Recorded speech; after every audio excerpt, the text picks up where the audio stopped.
there's an astounding teaching that I want to share with you. It's mysterious and something that, even though I'll mention it tonight as part of my message, I'll revisit with the community tomorrow morning during our Torah study as well, because I won't do justice to it this evening in the way that I'm using it, and it deserves more seeping in our hearts and our minds and the voices of all of those in the community and how they'll understand the teaching. But it's some of an answer to a question, which is, what do we do with all the bitterness that we can't avoid? And I don't mean the kind of bitterness that you can shrug off with a deep breath or a Vipassana session or go to the local, meditation class or turn on Netflix. I'm talking about the bitterness that sticks in your throat, the grief that you can't fix, the injustice that you can't ignore, the heartbreak that won't heal on your own timeline. We all carry it. It shows up in our personal lives, in lost relationships and in dreams that have been deferred, in regrets that are too late to rewrite. It shows up in the world in wars that drag on and leaders who betray our hopes and systems that disappoint us again and again. That's the question. What do we do with that bitterness? The unavoidable. Do we swallow it? Do we pretend it's not there? Do we hope it dissolves on its own? And I'm sure all of you have your own methods, your own answers to that question. And this teaching that I'll offer is another way in, another portal into what might be yet another approach. So after the miracle, I'm just set the scene, after the miracle at the Red Sea, at Yam Suf, the Israelites are riding high. Freedom, freedom. Celebration, songs of triumph. There are dancing minstrels, there are drums. It's a party.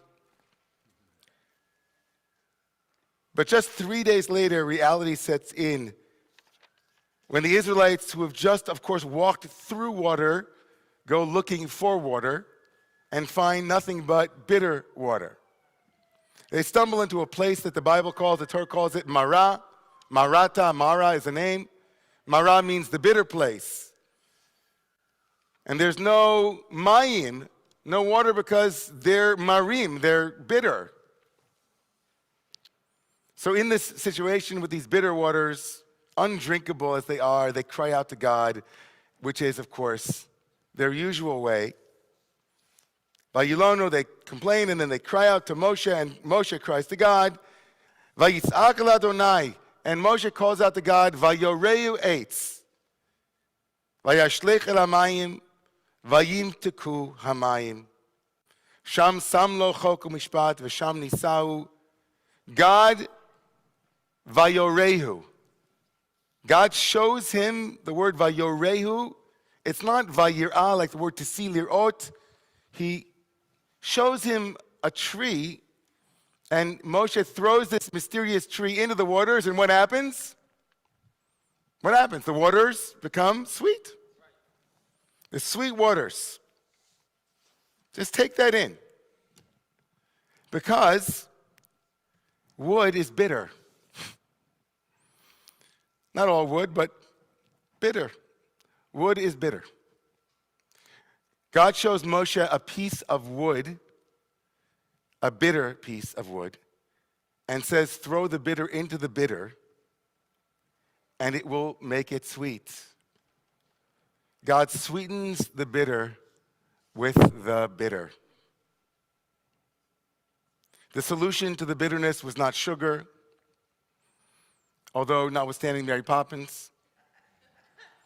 It wasn't avoidance. It wasn't even transformation in the way that we usually expect things to transform. The bitterness itself became the cure. The roots grow in bitter soil. Let's all say that. Roots grow in bitter soil. The roots that grow in bitter soil. Roots that grow in bitter soil. The Ramban Nachmanides writes that the word vayorehu, that he showed him the wood, is connected to the word teaching, moreh. Vayorehu, he taught him the wood. And according to the tradition of the Nachmanides in the 13th century in Spain, there's a great mystical something going on here, through which he says God taught Moshe the mystery of lahamti kamar im hamar, to sweeten the bitter with the bitter. It sounds almost homeopathic, right? It's like sweetening the bitter with the bitter. Two negatives make a positive. Something is going on here. That the roots that grow in bitter soil is profoundly the story of the celebration of the wisdom of trees and the wisdom that comes with knowing that trees themselves, the very bitter ingredient that sweetened the waters, itself grew in bitter soil. And the strength of the tree is absolutely dependent upon the winds that blow. The strength of the trunk of the tree is directly proportionate to the amount of stress that's been placed upon it. All of this happens every year. This reading of Shabbat Shirah, the story of the Song of the Sea, and then the resultant bitter waters is always read around the time of Tu B'Shvat, the New Year of trees, when we celebrate the growth and the renewal and the deep roots. The healing agent is a tree, a living symbol of resilience. Resilience born of trial and difficulty. The roots grow in bitter soil. A tree doesn't grow because conditions are perfect, but it grows because it digs deep. It finds nourishment even in rocky and bitter soil. And what if that's not just a botanical fact, but a spiritual truth? That the roots grow in bitter soil, that your growth, my growth, doesn't come from avoiding our discomfort and our bitterness. It comes from sinking into it, letting it teach us and shape us and stretch us. There's a story in the New York Times this week that, I don't know if anybody saw it, but about an evangelical pastor named Bill White, whose son Timothy came out as gay when he was quite young, 13, 15. And his father, who is an evangelical pastor and had somewhat on the smaller side of a mega church, and he was a deeply religious man and kept extensive journals of his own inner terrain, his own inner stories each and every day. He gave permission to his son Timothy to publish those journals, entries, around the time that Timothy came out to his dad. And what ensues in a very beautiful way, if you get a chance to see it, a very moving way, was a window into a man of faith, an amazing father, a loving father.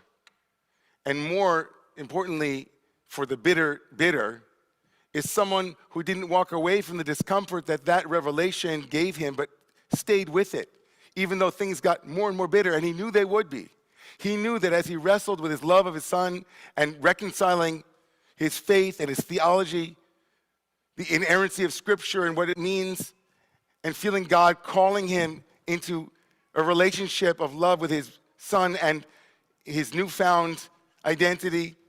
By the way, parenthetically, poignantly, the story begins with the earliest memory that Timothy had of his father standing in the doorway praying for his son and his son's future wife. And as his father, as Bill White, this amazing story, he's wrestling with this bitter truth, bitter to him, obviously, not bitter to Timothy. You see a man wrestling and inviting in the bitterness. He doesn't run from it, he doesn't avoid it. He allows its searing nature to change him. And his greatest strength is that he is transformed by it. He is not the same afterwards. He ultimately keeps his faith, but his faith has completely changed. His theology is different. It's a beautiful story at a time when not too many people are changing their hearts and their minds about pretty much anything, about the possibility of that transformation, because the roots grow in bitter soil. Think about maror, the bitter herb that we eat on Pesach to remind us of slavery, to taste the bitterness on purpose. We don't eat it alone. Of course, we dip it into charoset, the sweetness, right? But first, we let it sit and seep and become even more bitter before we finally sweeten it. We don't cancel bitterness. We don't pretend it isn't real. Both are part of the story. Bitterness is not the enemy. It's one of our ingredients. It says to us that roots grow in bitter soil. So looking around at the world today and thinking about sermons for this weekend, celebratory song of the sea, liberation, it can feel for many of us like it slips sliding away. The crisis in Gaza, political systems that are still fragile, leaders who propose solutions that make us shake our heads and clench our fists. There's a lot of bitterness now, and we are all thirsting for waters that will quench our need for meaning, clarity, purpose, a sense of what to do next. And I hope to God that all of us in our own ways are finding those answers. But for me, the answer right now is not in any kind of quick fix or a false comfort, but that in knowing that sometimes when God wants to sweeten waters, first it will get a lot more bitter before it sweetens. And I have to keep asking myself, do I have the strength to remember that roots grow in bitter soil and that something intense is happening to me and to all of us that is changing us, that is shaping us, that is inviting us to not run from but run towards this. And as we enter this Shabbat of the Song of the Sea and this week of the trees and the songs of the tree, I'm reminded that the Torah tells us, Ki Adamu Eitz HaSadeh, that all of us are trees. So to be a tree,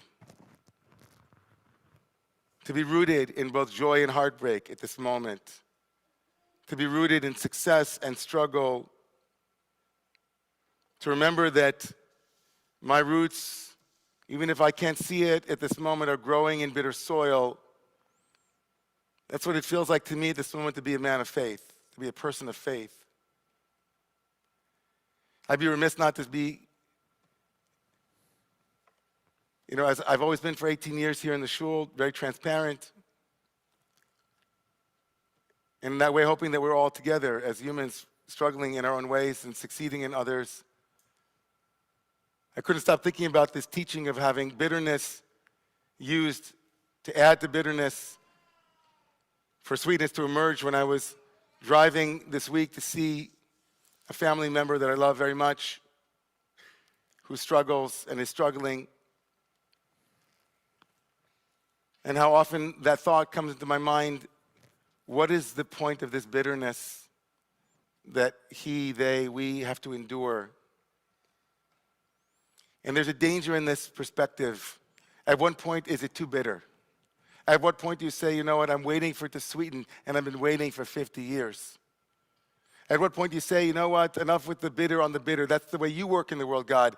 Me, I want to put the charoset on right away. I can only handle this much bitterness. And then this teaching came to my heart. And I heard a voice say in me